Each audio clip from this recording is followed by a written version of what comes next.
you okay? You alright? You need a hand? Hello? Yes.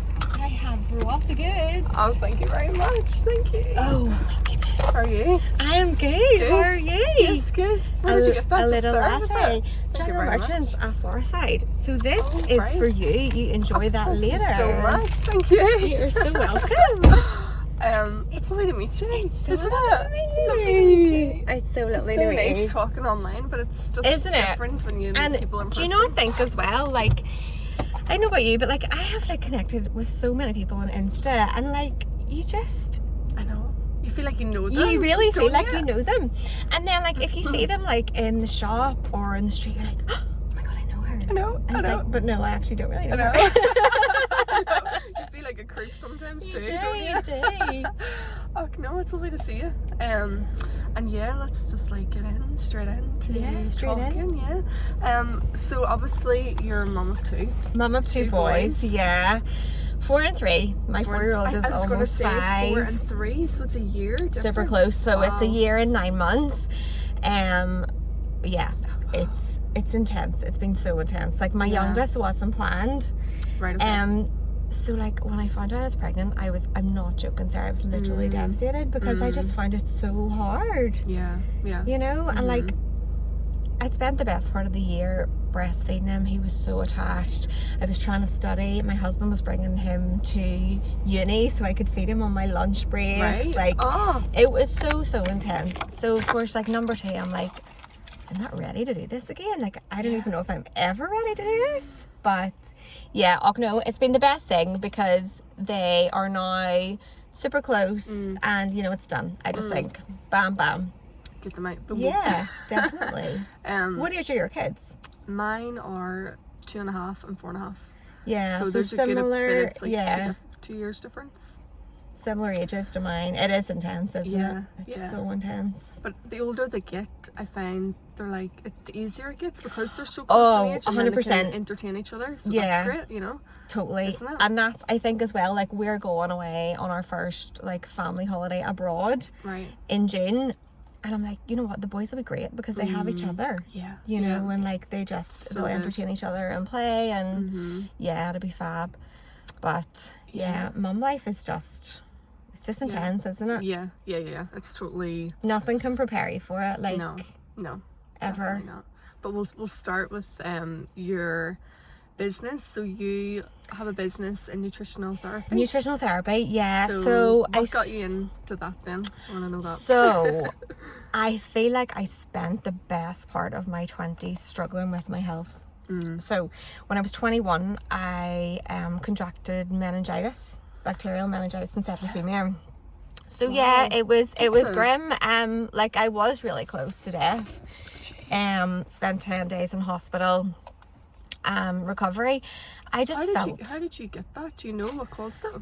No, I had been on like a course of antibiotics before. It was New Year's Day was when I woke up, Day, right, and okay. like of course I thought like, oh my god, is this a hangover? Like what's going on here?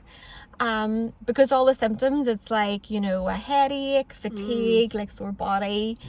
But no, it was meningitis and no real known cause. It could have been just the fact that like I had been really run down. It's about bacterial infection, so you know yourself, if you're a wee bit like run down, you're more prone to picking up infections. I had tonsillitis before Christmas and a couple of antibiotics back to back, and definitely my immune system was just in the gutter already. And yeah, I think I just at the time totally underestimated like how serious it was. And you know, like it is a brain condition. Did it damage my brain ultimately? I mean, I'm not brain damaged by any stretch of the imagination, but yeah, like I think it's done some damage, and you know, mentally and physically. So a couple of years after that, I was diagnosed with an autoimmune condition as well. Again, it's immune. So a whole So that was myriad of things. linked to So that then? potentially, yeah. Potentially. Okay. Yeah. So lupus, it's basically when like the body starts Is that what it attacking is? your own healthy cells. Yeah. Does Selena Gomez have that? Yeah, she Yes, does. yes, Yeah, so it's been yes. in the press a wee bit, and people are more aware of it because she's been very open about Yeah. her journey and her struggles, and you know, I think she struggles mentally with it quite a bit as well. So yeah, I basically then when I was diagnosed, they were like, you're going to be on this medication, you just have to take it, and that's it, away you go. There was no real, you know, discussion of how you can help yourself with your food, you know, certain nutrients, Right. your lifestyle, nothing. It's just like, you take this medication and that's you. And I was Yeah. 25 and I thought, I don't want to take medication forever. Like, I'm 25 years old. So I guess that Scary. that kind of led me to starting to like do my own research and try and find out like, how can I help myself, you know, like what can I do? And that really ignited kind of the passion for, right, I'm gonna do this, like I am gonna heal myself. Yeah. So what was the first steps then to healing yourself? I was quite extreme with my diet, so I did loads of research on like anti-inflammatory foods. I cut out like quite a few food groups, which in hindsight, it's maybe wasn't the healthiest approach, but it worked for me. Right, okay. However, it did lead to some struggles with eating habits and disordered eating. Like I feel like it gave me like I was preoccupied with health, and I was so terrified of becoming ill again, you know, and I was so, I thought, oh my goodness, right, what is it, if I eat this food, what's this going to do in my body? And it's almost you get like, you're overthinking everything then? Completely overthinking everything. I feel that.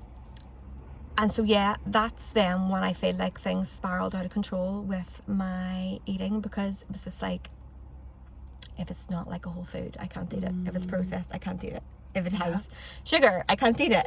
You know, and that's not healthy too, isn't it's it? Really, it's not healthy. It's like you go from one extreme to the other. It's like trying to find a balance. Yeah. But where is that balance? You know, and at the time,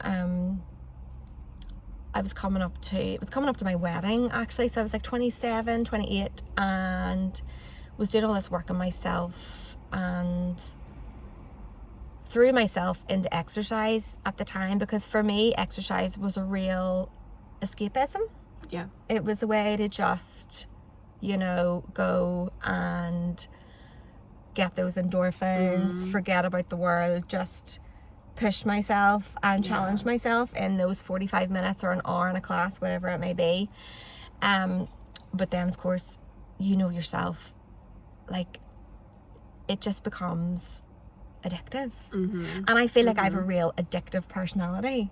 Yeah. It's just the type of person that I am. And like, I think that's why I struggle so much with, because everything's very deep. You go, it's like it's all or nothing, and that's really not the mindset that I want to have. And I feel like I've done so much work in recent years, and I've really got out of that all or nothing mindset. And I feel like a lot of people would have that mindset about their nutrition as well, you know, like it's either, right, we're on it, we're like cutting all the crap, we're eating healthy food, we're doing all the exercise, or we're doing nothing, do you know? But yeah, I mean, balance is key. Everything. It's everything, but it's trying to find that balance. Yeah. So back to then, so I decided, right, I want to do this. I want to do this properly. Like, and I felt like I gained so much knowledge, and I couldn't really put it to use because I couldn't really tell people things, because they're like, well, what do you know about nutrition? Like, you're not qualified, or what's your background? What's your your credentials? So I found a course and I enrolled, and it was a 4-year part-time. No, it was 3 years, but it took me 4 years because I had to have a bit of a break. had to break up basically my lectures and my clinical practice because I had the 2 kids in the midst of it all.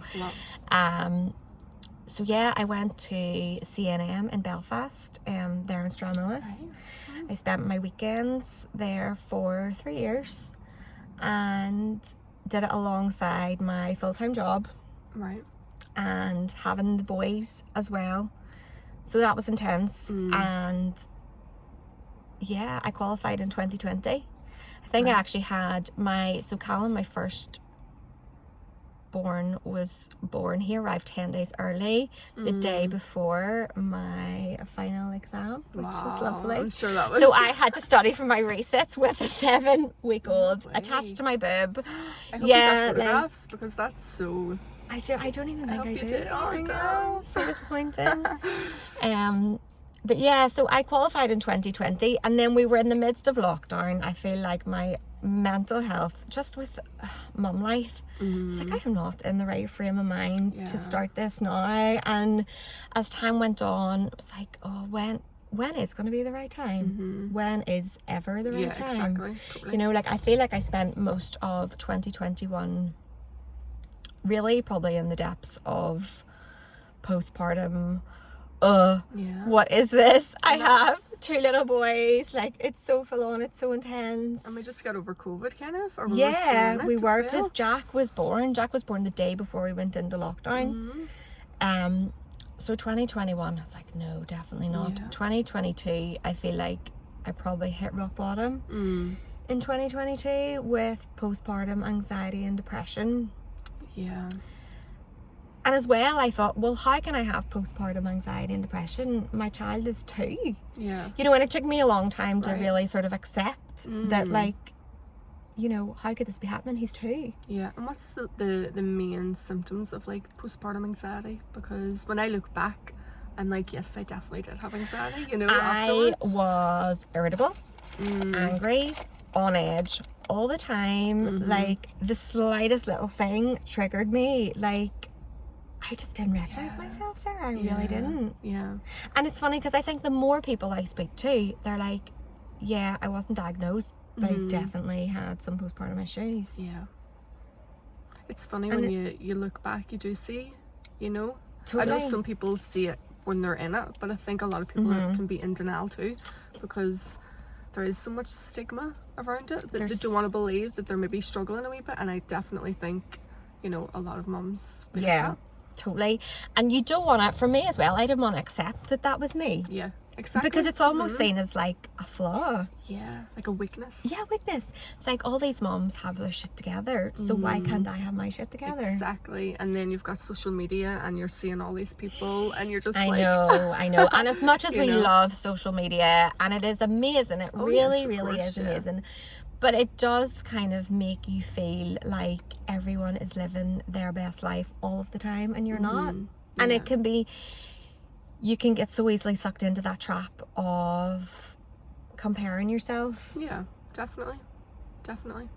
And then that takes away your own sort of joy as well, because, you know, you're preoccupied in other people, and really you shouldn't be. It's your journey. It's your life. Definitely. Yeah. And so with the nutritional therapy then, so what ultimately you feel like healed you then from all of the things that you had?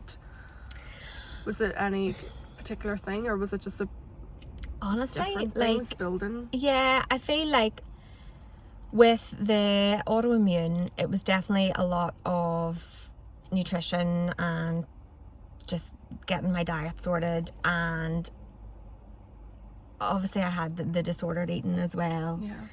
And like looking back, I think mindset, like in the throes of it, I was like, this is healthy. This is you know, I'm cutting out sugar, I'm cutting out like nearly all carbs, I'm cutting out, like literally it just got more extreme. But in my head it was healthy, and it's only really then that I stopped that behavior, because I was trying to conceive, and lo and behold, it wasn't happening because I was literally like starving myself, and I was literally over exercising, and so of course it wasn't going to happen.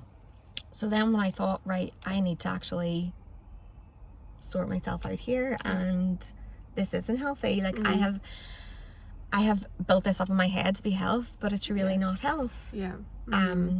So were you cutting out everything really that was bad?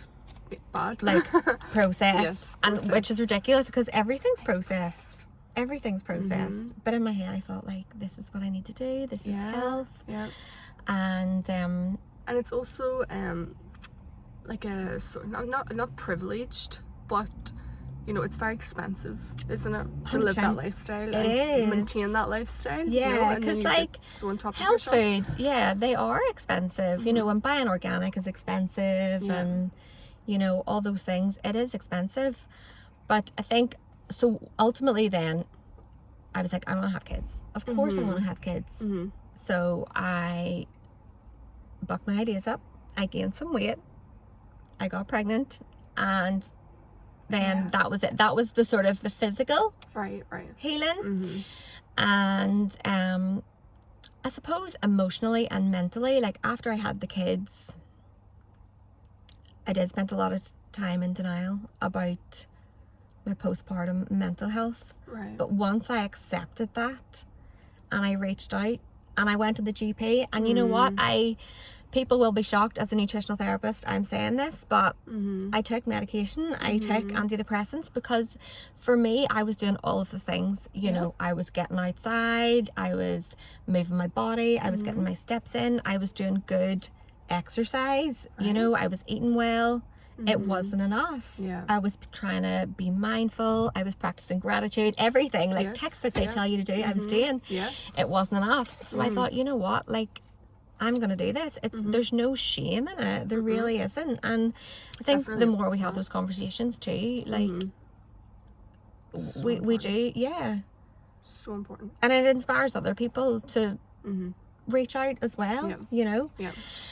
So yeah, I only actually recently, very, very recently, came off medication because I felt like I'd come to a point where actually I do feel well. You know, I feel like me, and I feel like I've come full circle in that, like, I completely lost myself for such a long time, physically and then mentally with motherhood. And it's only really now that I feel like my old self. But then am I even my old self? Because people say too, you know, you lose yourself in motherhood, but then you become a new version of yourself. You become a new, better version of yourself. Like, it breaks you and fixes you all at once, but you don't realize it until it has fixed you, if that makes sense.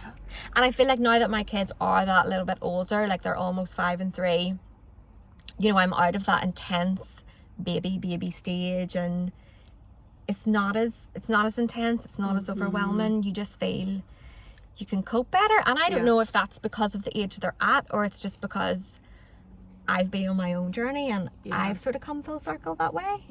I don't really know. I feel a bit like that as well. You know, my kids are 2.5 and 4.5, so it does feel like you're coming out of the sort of the depths of motherhood, you know, that you're really sort of always on the go, whereas now I can like kind of go in the kitchen, have a coffee, because and watch them play. And it is relentless. Like, when they're at that stage where you literally can't leave the room because someone might die, like, it's relentless, because you feel like you can't do anything. But we're at the same stage. It's like we can go upstairs and like sort some washing, or we can go and sit and have a coffee in peace in the kitchen. And you know, yes, they might be fighting or like trying to kill each other, but like, you know, they'll be okay. They'll be okay.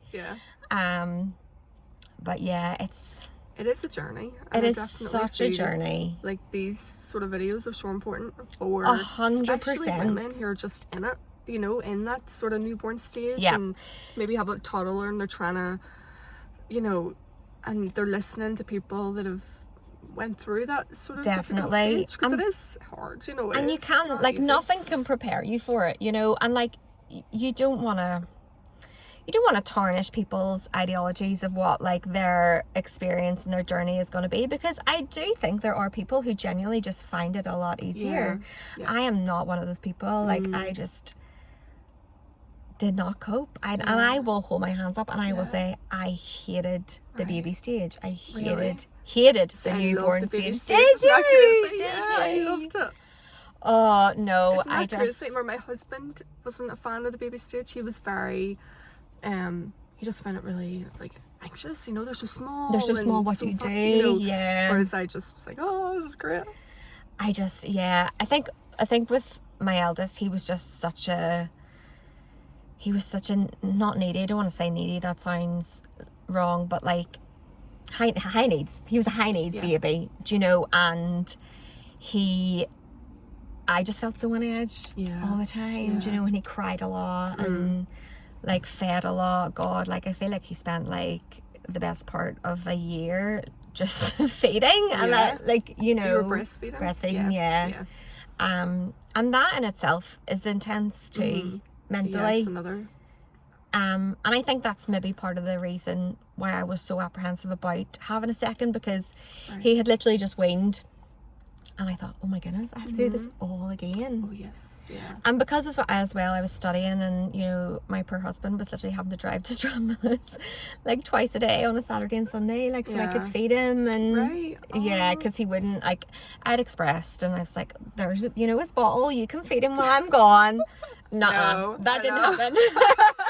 My one didn't either. Or she was just exclusive. So like, all of those fears and like trauma, like I will call it trauma because I do feel, for me personally, it was trauma. You're like, oh my goodness, I have to do this all again. But because breastfeeding in itself is a big thing, you know. It's a big thing. It's a big sort of journey that you go into. Definitely. And nutritionally as well, you know, like when you're growing a baby and then feeding a baby, you are so depleted in yourself. Like your baby is getting everything and you're left with nothing. Yeah. And really, you should leave a period of 18 months between either giving birth or finishing breastfeeding before you conceive again, because that's how long it actually takes for the body to replenish. So of course women are like completely burnt out, they've no energy and they're struggling physically, they're literally running on empty. And I was going to say, because this is like a topic that I want to talk about, you know, when it comes to like being a mom and your nutrition, because obviously that's what you focus on, isn't it? Moms and women. I ultimately want to specialize in women's health, and I just feel like there's not enough support for moms, and all the focus is around like babies and nutrition and prioritizing their health and their needs, which of course, yes, it's a priority, but what about the mother? Do you know what I mean? Her needs matter too. So I mean, I have so many ideas, there's so many things I want to do. Like I'd love to get involved in like workshops and talks and all those kinds of things. But I think it just definitely stems from my own struggles with trying to conceive, and like preconception care is mega, and people will like still blows my mind when people just stop taking their pill and then they start trying to have a baby literally the next month. Like the pill depletes so many nutrients as well, so you need to replenish those. You also need to make sure, like for example, egg health, like your eggs, women are born with all the eggs they will ever have. Men, their sperm, like it regenerates itself every 3 months, so like at least 3 months prior to conception, men need to be thinking about their health. But like a lot of people don't know that, and it's just, you know, it's just those small things that I'm like, I just want to get that information out there so people know. And does that, in what way does that impact then, you know, in terms of the woman and the baby, you know, if they do these things, you know, think about the 3 months? It's just better outcomes through pregnancy. It can also be linked to the health of your newborn as well. So many things. And like when you think about the first 3 months of pregnancy too, you've grown a full baby in those 12 weeks. Yes, the baby will get bigger from like week 12 onwards, but all that key growth and development happens in the first 12 weeks. So that's why it's so important to prioritize not only pre-conception but the first trimester too. And you know, it's a grim time because a lot of people are really struggling with nausea and they don't want to eat, and like it's hard, and I've had women say like Nick, what do I do? Because like I literally can't eat, like I'm literally struggling so bad. And that's when I would suggest things like greens powders and stuff that you can get the nutrients in somehow, or smoothies. If you literally can't stomach food, blend it all up and chug it back and pray it stays down. Hope for the best. And supplements as well, supplements definitely are key. But yeah, like a few of my clients, I haven't had any men clients yet. I'm not like, don't rule myself out, I would welcome men, absolutely. But it's typically women, mums with young children, right? No energy, or they're struggling with hormones. Hormonal health is massive. Weight management is a big thing. I think as well, that's society too. Like there's so much pressure to like get your body back, and it's like bullshit. You never lost your body in the first place. You just grew a baby, Get your body back. No, hon, it didn't go anywhere. But so like women is where it's at for me. I just want to help them all. Because you've been through, and because I've been through it, because I'm so interested in nutrition too. Like my husband always says, why are you not learning more about it? Because I went through what you were talking about, down that rabbit hole of like nutrition and seeing like, wow, like this is actually really bad, and water, and like I bought we bought a Kangen machine. Oh yeah, how are you finding that? Yeah, great, we love it. We've had it for like 2 years. Although I would say that I was drinking like the highest pH, so there's different pHs, so I was drinking 9.5 for like every day, 2 liters a day, and it's very detoxing, so I was like detoxing all the time, and that's not healthy, because you can't, it's not, you're eating and then you're detoxing it. It needs to be sustainable. So I wouldn't recommend drinking that every day in that amount, but the difference in the water, it's insane. And do you find a difference in the taste as well? It's not like a massive like, whoa, this tastes like, but it's the texture, and whenever I drink tap water or bottled water is the worst. Whenever you drink it, it feels really heavy and my stomach's like a bloat. Would you be like that, where it feels just like a heavy water? Definitely. I've been known to chug back water, and then like you bloat, whereas I try and sort of sip. But sometimes you're just busy and you don't get a chance. I'm like, oh my god, I haven't had it's time for water. But whereas Kangen, when you drink it, you can drink so much of it and you don't get that feeling, because the water, have to send me the details, so like where you got it and stuff. And well, I'm a distributor, because you sign up as one once you get a machine, so I don't actively do it, but if anybody ever wants information, I always like pass it. But it's great. It's great. Water water is life. Water is life. No coffee. I think coffee is life. Coffee. But after your breakfast. I was going to say, what's your take on coffee then? Do you know what, like I love coffee, and this is the thing about nutrition as well, like there is no one size fits all, and I would never say, collectively to people, don't eat this, don't eat that, don't drink that. But coffee, I'm like, if you enjoy coffee, drink your coffee. Obviously don't chug it back all day every day. But I put a post, was one actually my first post. I only launched my page in January of this year, so still pretty new. And it was about coffee, and honestly the interaction and engagement I had from that post, because I was basically just saying, don't start your day in coffee. You are setting yourself up for a blood sugar roller coaster, a hormonal shit show, and your energy levels, everything, cravings. So I was just saying, listen, just one thing that you can do, one tip: have your breakfast and enjoy your coffee in like an hour later. And the amount of people that messaged me were like, Nick, this has literally changed my life. Like, I noticed such a difference in myself from just having my coffee after breakfast. And I think as well with people, it's habit. They literally come downstairs, reach for the coffee machine, make a coffee, know. So I would say start your day with a little hot water, lemon and ginger, or apple cider vinegar, and have your breakfast and then enjoy your coffee. Yeah, that's a good tip. Yeah. Because I done it the opposite.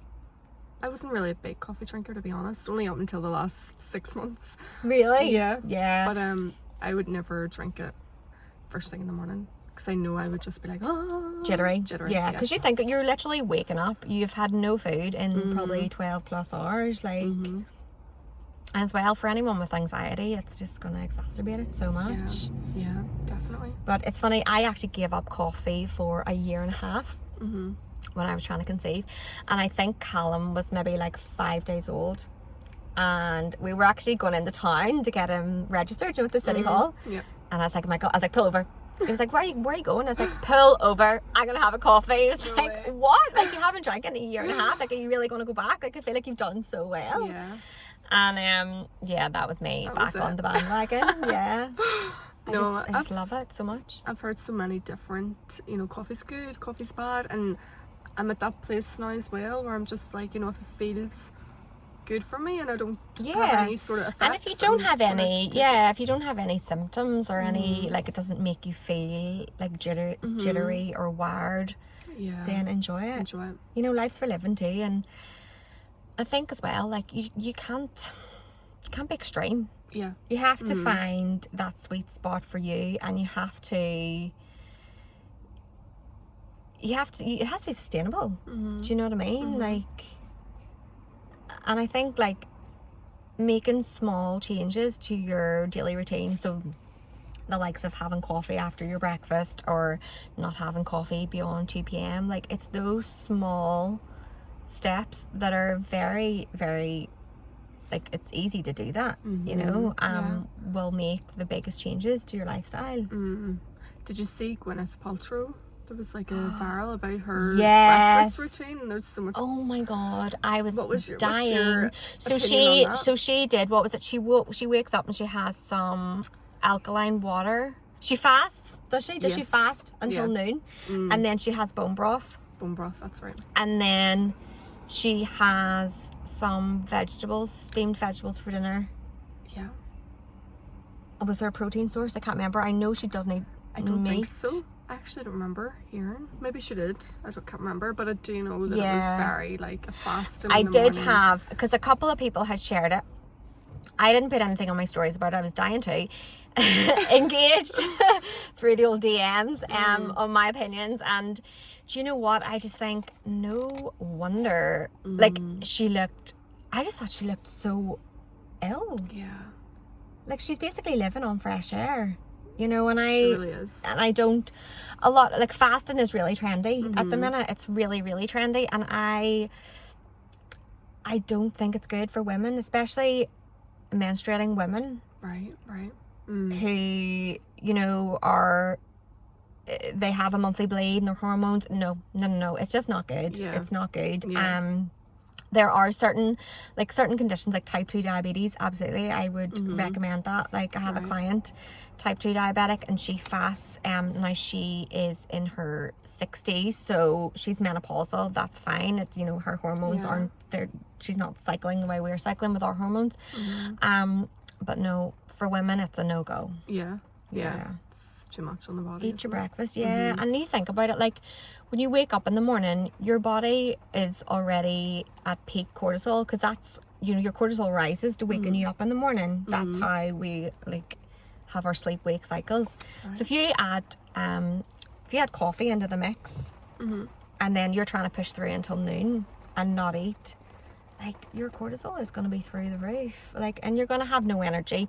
You're going to have cravings in the afternoon. You're going to have, like, energy crashes as well. And I find as well, with food diaries and things, I would say, like, women who fast or don't eat until later in the day, they're eating so much, like, from dinner or, like, afternoon onwards, because they're suppressing their body's natural cues for food and energy early in the day, because they think they should fast because they've seen some wellness guru fast, and you know, she's like, this is amazing. And And what's, you know, cortisol? So if you have too much cortisol, what way does that impact your body then? So Is that like a cortisol stress is hormone, your isn't it? stress hormone. Yeah, so you think of, like, it's your nervous system basically. You've heard of, like, fight or flight.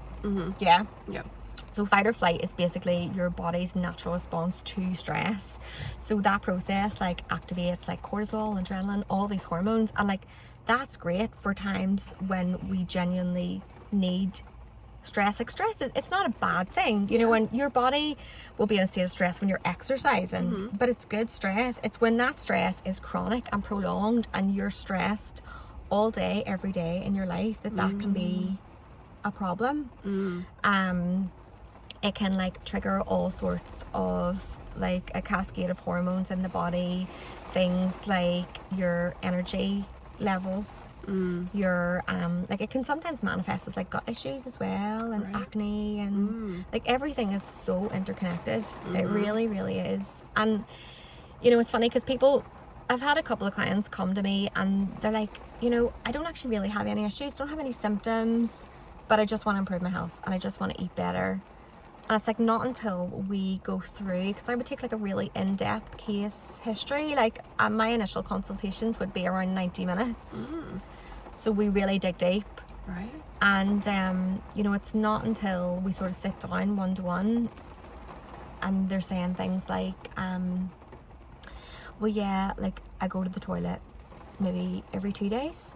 But that's the way it's always been. So something can be common but not necessarily normal. And to me, I'm like, no, you're constipated, you know, you're not getting rid of all the waste in your body, so of course that's going to like manifest in other ways. You're going to have maybe like acne or problems with your energy levels, fatigue.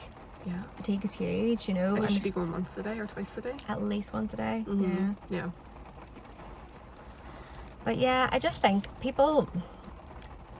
women have just been sort of made to believe that they should just, not that they should be tired, but it's just normal to be tired and to have no energy. And like, we all have a wee giggle at like the memes and reels and stuff. And like, I saw one the other day and it was something like, my favorite childhood memory is having energy. And like, yeah, it's funny, but like it's so many women's, particularly mom's reality.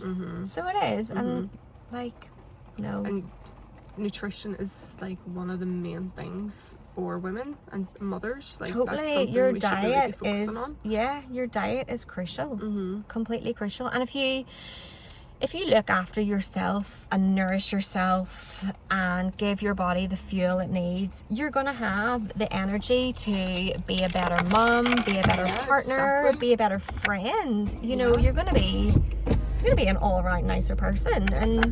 And I know myself, like if I because I mean, you know, I'm human. I don't eat amazing food all the time.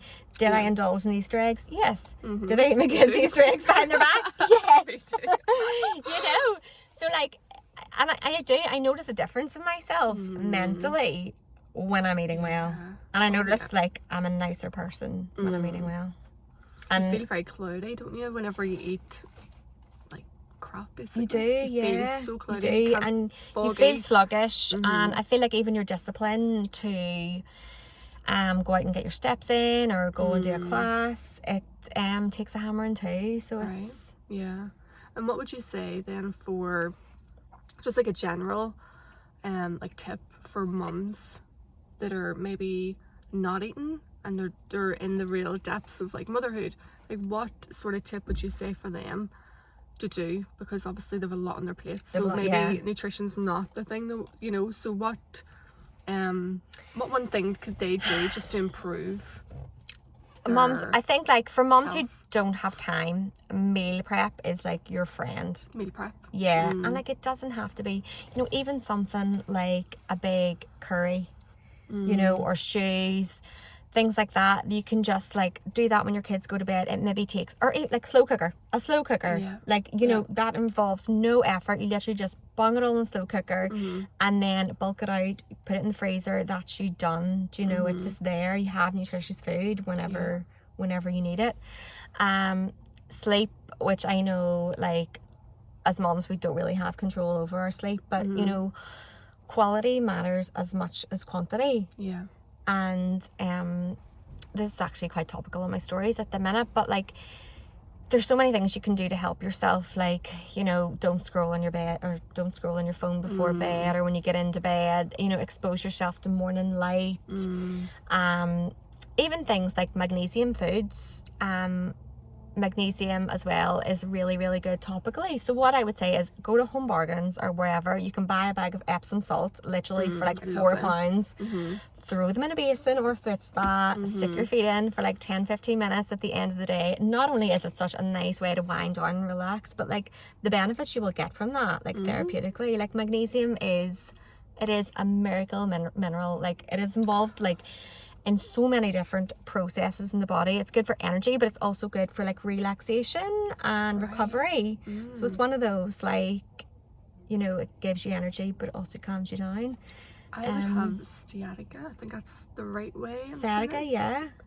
So I would have like nerve pain after my pregnancy with Beth, like shooting down my legs. You know that real? I don't know if you've ever experienced it, but it's just so uncomfortable. I've thankfully not. But no, a friend had it in pregnancy, and I still have it. So do you? Yeah, every night, even now, like I was sitting here and I can just feel the nerves like going shooting down my leg. But they say to have magnesium baths and spray magnesium. So yes, because I don't always do it, but I try to do it.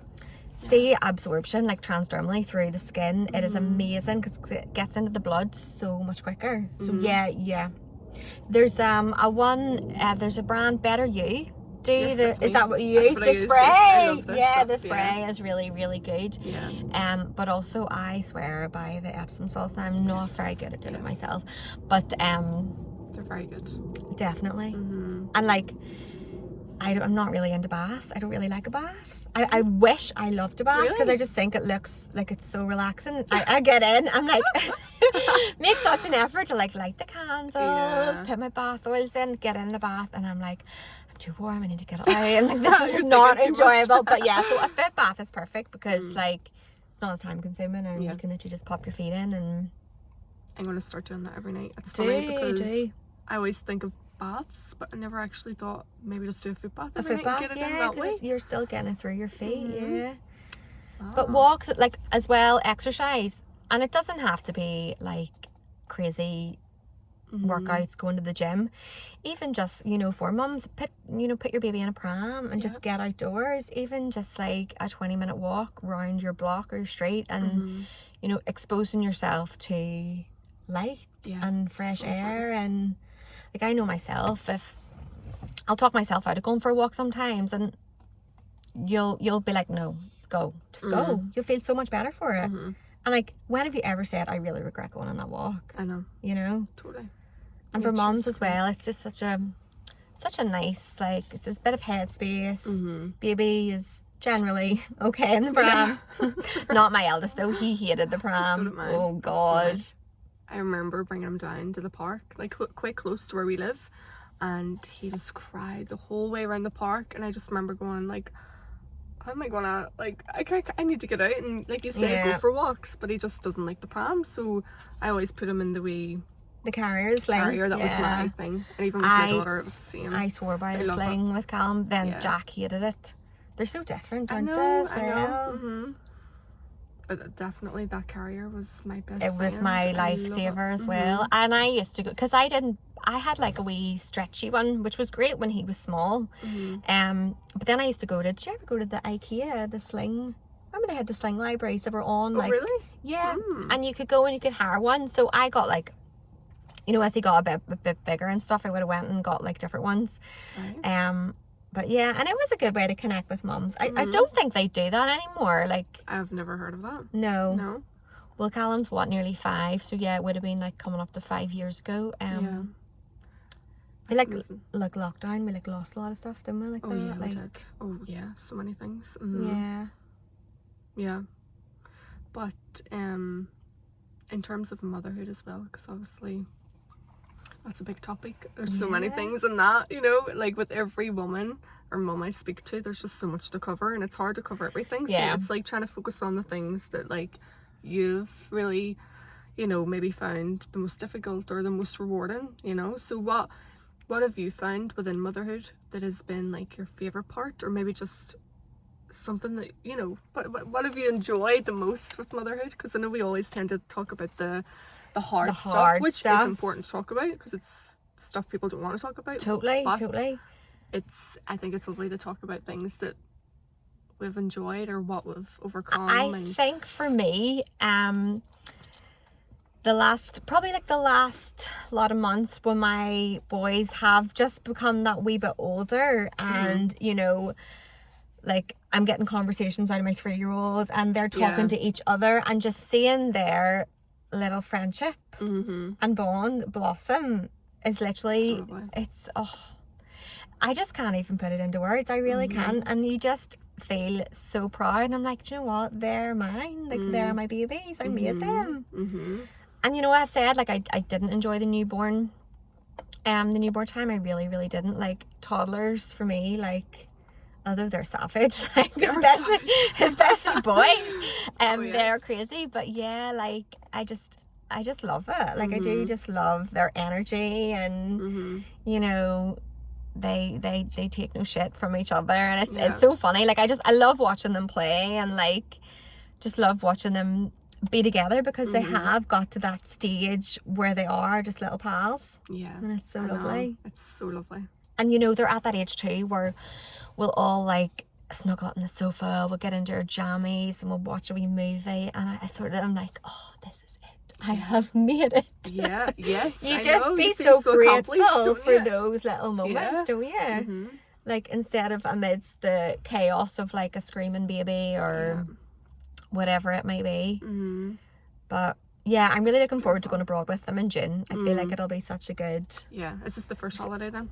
Yeah, first holiday abroad. Yeah, last year we did Centre Parks last year, which was great. We did this year. Highly recommend, especially with the ages they are. Yeah, we did. Okay, we went down south and it was fab. And you can just bung everything in the car and just go, and they will have a ball. Right. We hit lucky with really good weather last July, so it was amazing. Like, we could have been abroad. Yeah, it's fab. Because we don't really want to do the whole airplane journey yet. Yeah. I mean, I suppose we could, if you know, but we kind of maybe want to wait till they're maybe next year. Maybe. A wee bit older, yeah. I think that was us last year. We sort of didn't really know what to do for holiday, and we're like, we'll just book Centre Parks, and definitely get it booked. Yeah, definitely. And I always ask this as well. This is one, like, what would be your legacy in your life, you know, because I think that's so special to think about, you know, like what do you want to be your legacy? What would you want to be remembered for? I just want to be remembered for being a good person. Like, I think kindness costs nothing, and especially as a mum, you know, just being there for somebody, and just, you know, someone remembering me is like, yeah, she helped me, or she, you know, she made me feel better about myself, or she made me feel like I could do it, like on a day when I felt shit or I felt like I couldn't do it. And I think like character is everything. And I mean, obviously I want people to remember I was a fabulous nutritional therapist. Yeah, I think like ultimately when it comes down to it, like, you just want to be remembered for your character and for you. Yeah, definitely. I agree. Yeah. Yeah.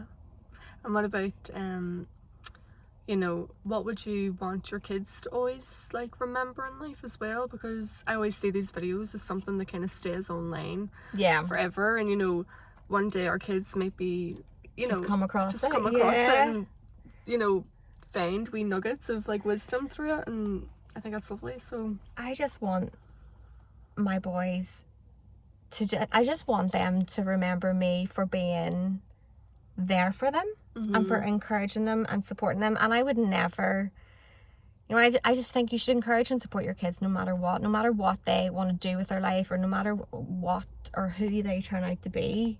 You know, that you support them unconditionally and love them unconditionally. No matter what. And like, you know, and you see people who have strained relationships with their parents, and it makes me so sad, because I just think I would never ever want that for my children. And I am, you know, I come from a very close family, like we're all very, very close knit, and like I'm so grateful for that. And it makes me sad whenever, you know, you do see people with strained relationships with their family, and I just want them to always think that, you know, I can tell mom anything. Like, we can talk about anything. She'll never judge me. She'll never turn her back on me. She will be there for me no matter what. Yeah. And that's all you really That's want. all, Isn't it? yeah. That your kids always know that you're there for them. Yeah. Yeah. Yeah. Lovely, beautiful, love it. Thanks. I just love asking that question because it is so, you know, so special. Because we don't really think about it. You don't think about it, yeah. You know, hard times maybe, and you're like, oh, you know, that's. But I think it's something really lovely to think about and share. Definitely. You know. Yeah. God, you have me panicking now that they're going to be on YouTube in like so many years' time, and it's like, oh, my mum hated the newborn years. Do you know what? It's so funny because I think every mom feels like that. They're like, oh, hope I didn't sound awful, or I hope know. It's like, no. I'm complaining about mum life, but no. no. Do you know not what? Even complaining. It's the people who don't. I find the people who don't share how tough it is. I'm like, do you genuinely just not find it tough, or do you just think that you'll be seen as someone? Do you know what I'm trying to say? Though it's like, why do people, the people who are like, you know, like, oh yeah, it's amazing, I love every minute. It's like, how can you love every minute? Yeah. Or, you know, they're not open about how tough they find it or their struggles. Or, to me, I just don't find that genuine. I don't find it real. Yeah. I just think, how can you not struggle with something? Mm-hmm. You know, and I see people who do sort of, they have this sort of, like, they're just acting like they've got it together all the time. Yeah. I don't know. Maybe, do you think like people have it together all the time? Maybe they do. I don't know. No, I think I agree with what you're saying. You know, it'd be very weird to not to find parts of motherhood or anything in life that you really struggle with. Yeah, 'cause there is parts that are tough. Yeah. You know? And then obviously, like for me, I've really enjoyed motherhood, but I've definitely found it hard, you know, as well. Definitely. And I'm not afraid to say, like, I've really enjoyed it. I've loved it. I love being a mom. Like, I know that some people don't like to be sort of like put their whole identity as a mom, and obviously I'm not just a mom, I'm like, of course you're your own person. Yeah, we were all our own people before we became moms. Yeah, but I don't feel like that's an insult to be, I don't know, to be seen as a mom, like, you know, because do you know what I'm trying to say? I know what like, you mean. I know what you mean. I really like, love being a mom. Some people would, almost take it like an insult and be like, well, no, hold on, I'm so much more than a mom. I'm this. Yeah. Whereas I'm very, I don't know what it is. I'm not a feminist, so I'm very much like on my deathbed. Like, if I look back at my life, the one thing I'm going to be really, you know, proud of is being a mom and having my kids. Like, I'm not going to be like, I was proud, but I mean, this is different for everyone, and this doesn't mean, you know, someone else is wrong and I'm right. But for me personally, like, I feel that would be the thing that I would look back on and be so proud of, you know, my journey as a mother and raising my children.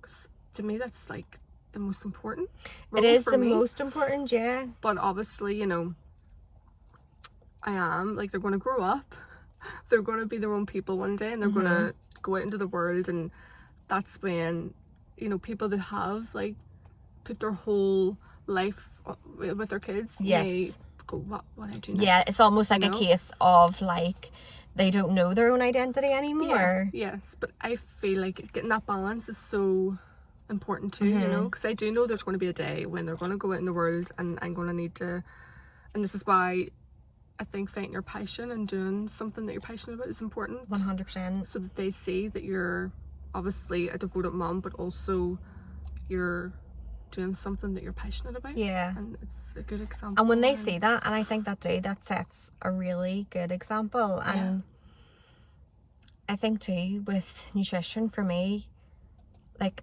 it's my passion. It's been my passion for the longest time, and you know, I followed it, and ultimately it's led me to my purpose. Yeah.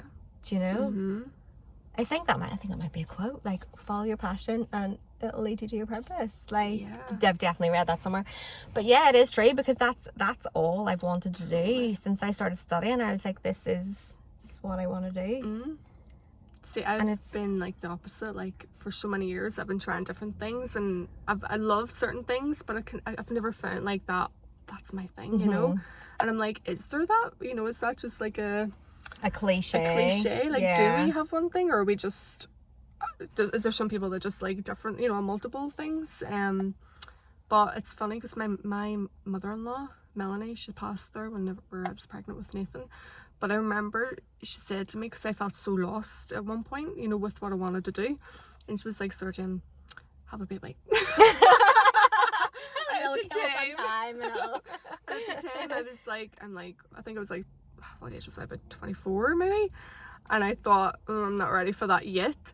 But when she said that to me, looking back, I'm like, oh my, she was so right in a way, because once I had a baby, that really was like the beginning of like, I knew that like this was my purpose, and anything I do outside of being a mom is going to be towards women and mothers. So in a way, she was like right. She was right. You know, become a mom. And did you always know you wanted to have kids? No.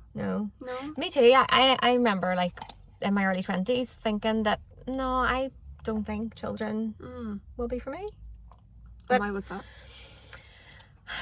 I don't know. I think it was a case of like, honestly, I was just selfish. Yeah. And I thought, well, I'm not going to be able to do all the things that I want to do, and my time's not going to be my own. And then as you get older, you just sort of, you know, things change, your priorities change. And I think then whenever I realised I actually did want children and I wanted to become a mum, and then at that point in time, it wasn't happening, and I was struggling with infertility. And you know, when you can't have something, you want it so much more. So I was in that vicious cycle of like, I was so stressed because I wasn't getting pregnant, and then I was like, no, they're not getting pregnant was making me stressed. And how long then did it take you to conceive? About a year and a half. I wasn't having periods, wasn't ovulating, because again, I was chronically over exercising, not eating enough to fuel the workouts that I was doing. And so of course like the universe was not going to give me a baby, because you know, and that's the thing too, like your body is so smart, it will prioritize like things that need to happen. For example, your heart pumping, your digestion, like, you know, ovulation is not necessary. Your body can just shut that down, like if it's not getting enough energy and nutrients, and you know, it won't happen.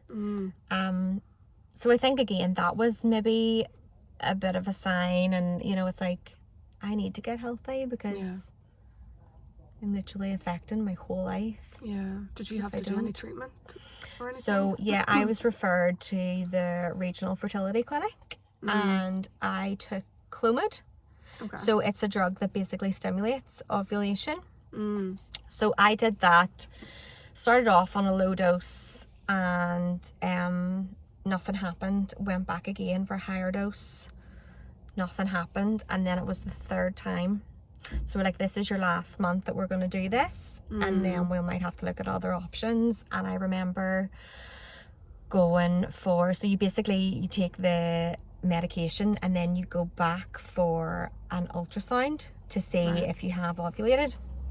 And they were like, yeah, you know, you've ovulated. So I was like, my goodness, right, this is progress.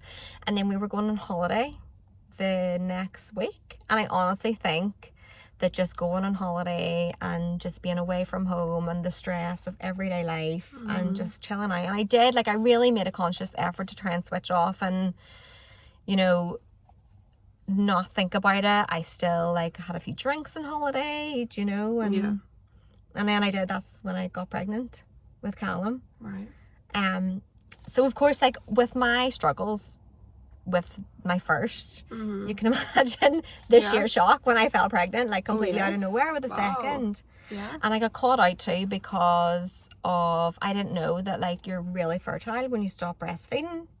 Right? I hadn't had any, either, actually. I hadn't had any periods. And then because my periods were so crazy before, like really irregular, I was like, well, you know, it'll be okay. And it wasn't okay. But here, you know, it's one of those things, and it's a blessing, because would I have had the courage to like actively try for a second child? Probably not. So it's all meant to be. It was meant to be. Absolutely meant to be.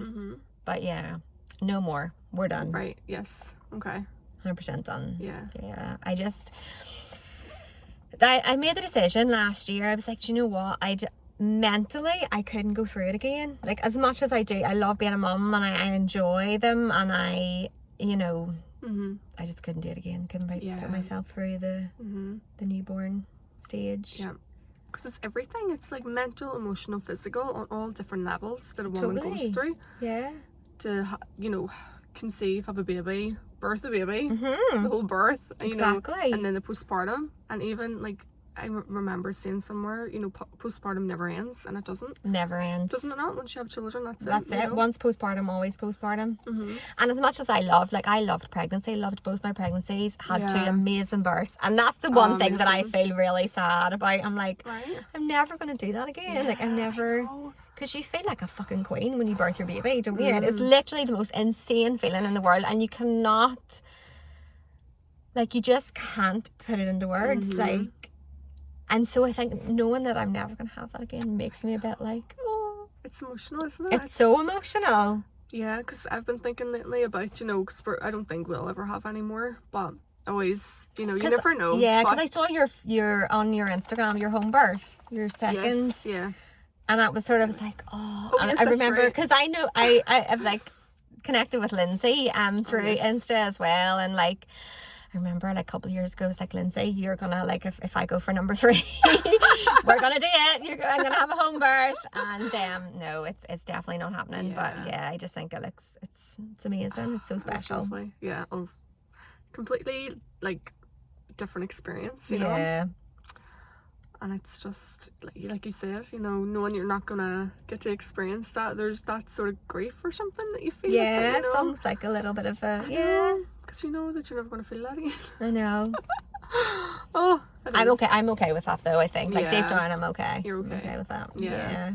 And the older your kids get to, it's like, you have to think, you know, the dynamics of siblings too. I'm like my boys, like, they are close in age, and, you know, and I just think they'll have a good wee relationship, and they'll grow up, you know, doing the same activities and the same interests, and yeah. I mean, like, there's nearly 6 years between my brother and I, and we're close now, but growing up, do you know, it's a big gap when you're young. I'm 7 years between my older sister and my younger sister, so it's funny that, you know, there's like 7 years between us all. Yeah. My mum said she was so traumatized, like, after having me. Oh, serious? Yeah. I don't think I was like a good baby. Oh, right. Yeah. No, I wasn't either. I just cried, apparently. Yeah, same. It's like you cried all the time. You didn't sleep. Little? No, I'm the oldest, so there's just me and my brother. Okay. Yeah. But yeah, no. No two are the same. No, definitely not. And it's you and your brother then? And what's that like? As in, because I always think, because obviously my kids are boy and a girl. Yeah. Like, what's that relationship like? Is it? We have a great. Close? Yeah, we are so close. So he went away to uni and then lived in London for a while, and then he and his girlfriend moved back here, during lockdown. So that was 2020. Yeah. And they actually bought a house literally just a few miles from us, which is lovely, you know, and it's great. It's lovely, like, having my kids grow up with like an uncle and like an auntie, because my husband doesn't have any siblings. Right. So yeah, like, my brother and we are close. Yeah, you know, that's and good. Yeah. we'd go for a wee coffee and a wee walk. Oh, very nice. Nice. Yeah. And that's what you want, isn't it? Like, your kids to have good relationships together. Totally. So like, it would break my heart if my boys didn't get along, or they weren't friends, or yeah, such a big thing. Such a big thing. And that's all you ever want. Like, you just want your kids to be happy and healthy and thrive. Yeah.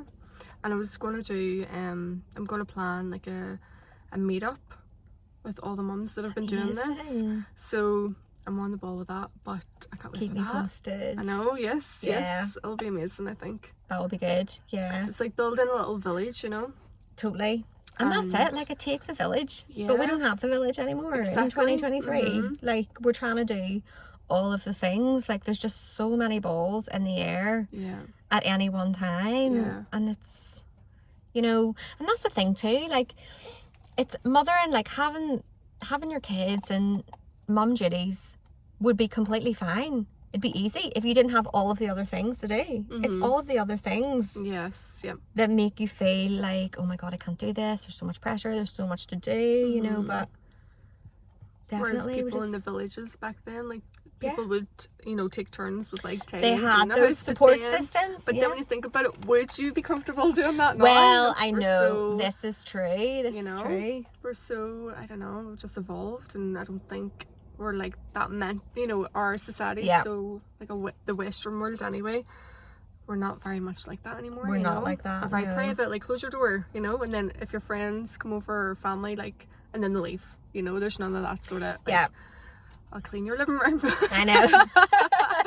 You know, but yeah, I suppose that's just our world. But then that's probably why we've got like women feeling isolated and, you know, motherhood and all that, because we haven't really opened ourselves up to being like that. Whereas in like maybe Turkey or like other parts of the world, that's do the way of life. Like, all the women sort of help out. And I do think there is a bit of a shift though, and people are definitely opening themselves up more on social media, which is amazing to see, you know, and sharing their stories, sharing their struggles, because it just makes us all feel that wee bit more human and makes us think, well, you know, I'm not the only one. I'm not the only one who's like having a hard time or struggling with mum life or struggling with my mental health or whatever it may be. And I'm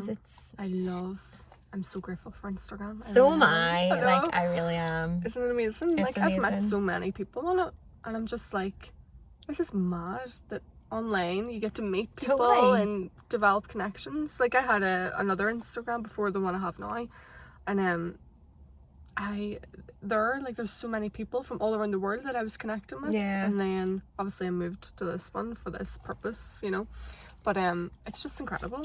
It's amazing. And even the conversations I've had with complete strangers in my DMs who have like replied to something on my stories or whatever it may be, and, you know, like, they tell me wee snippets of information just about their health, or, you know, and then like, I'm so passionate about it, so I try and reply to everyone and you know, really engage. And, you know, it's time consuming too, but I love it. Well, we've got that in common. We're very passionate about mothers and women supporting women. Definitely. That's the way like, so important. But I'm trying to cap it at 1 hour, so, but do you know what, there's just so much I can't believe we've been talking for over an hour. I know my mind is blown. I know, and there's still so much that you want to like talk about, include in things. I know. Like, is there anything maybe that you want to, in case you go and you're like, damn, I forgot to say that? Or I don't think so. I think we've got through a lot, haven't we? Like, we chatted a lot, and so many topics. Like, I love that you are a nutritional therapist. And I love that, because that's like a topic on its own, and that's so important. So, you know, I haven't spoken to anyone when it comes to like nutrition and health, so that's really good to have on this, because that is very important for women. And I would love to speak with, like, you know, people that maybe, I don't know, like, I'm so interested in, I know this is like so off course and so random, but crack on. I'd love to speak to someone in regards to like things like pornography and things that are like in our society that are so like normalized and having big impacts on relationships, mental health, like all the things, and that's a big topic. I'm really massive, yeah, interested and in stuff speaking, that's but like, who would you talk to for yeah, for I that, know. you know? Surely between us we could dig someone out. Talk about this. Get those investigative skills on the Anyone go and that's been an Insta. addict. Because it's a topic that like I want to sit with someone and talk about, because it's I think it's really important, especially for all the younger ones coming up, you know. Definitely, like definitely. OnlyFans and pornography. I And know, it's like and hot topics, but I want to talk about it. yeah. And as well, like, I'm so glad I grew up, like, I got through my teenage years and my early 20s, like, before social media, because I think, like, you know yourself, as a vulnerable teenager, I think I would really struggle. You know, I'd really struggle, like, going through my school years and, like, being on Instagram and just, really, you know, putting yourself out there for, I don't know, but I just think, like, teens are preoccupied with, you know, like, likes and attention and you know, all that. I just think that will be hard going. I'm grateful I got through that, but it does make me worry for our kids. You know, that they're just going to grow up and it's going to be normal, and you know, because I mean, already we say there's so many issues with self-esteem, do you know, in children, and it seems to be younger and younger. Children are just, you know, I actually was chatting to someone through DMs, and she was talking about issues that she had overcome with around food and eating, and she had a 7-year-old, and she was trying to be really mindful about the language that she used, and because her 7-year-old was saying things like, "No, mommy, that's a bad food, we don't eat that," and I'm like, oh my god, 7, like, you know, it's just not that, like, that is not okay. And like, kids are like little sponges, they soak up everything. Totally. And even when you think, like, sometimes my husband and I'll be having a conversation, and like, you know, I can see like Callum, who's like not even 5, like, you just know he's taken everything in. Like, they just soak it all up. They really do. They really do. That's a big one as well, actually. Another big topic. Yeah. Maybe we'll do a part 2 then. Part 2, yeah. But it's so much to talk about. So much, like, you could literally talk for hours. I know. But we'll keep it there then. Yeah. Well, thank you so much. Thank you. It's been fun. I know, it's been great. But yeah, thank you. Bye. Bye.